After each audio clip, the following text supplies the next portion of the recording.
demand that I should go to BJP, I'll go to BJP also. Where is the worry? It is my people who will guide me, not me who will guide them.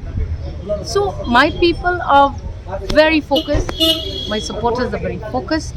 I will go to any political party which they feel will be the best option.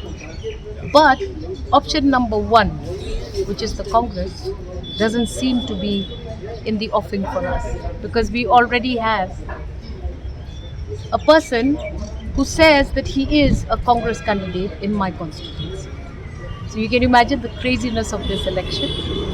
I'm still in Congress, but we have a Congress candidate in my constituency. So that is the situation that we are in right now. Doesn't matter. Let them do what they like. We go ahead and prepare for the polls as scheduled. Only members of the Congress. But the Congress has suspended us. So what do we do next? Our candidatures go on. Candidature for us is based on public requests, public putting in pressure to request us to contest. So we go ahead and prepare our field. My sister has gone to NPP, lucky her. Very happy for her. I wish her well.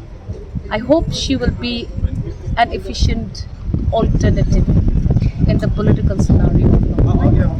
We don't know where that will result, how that will result. But her going to the NPP has nothing to do with me.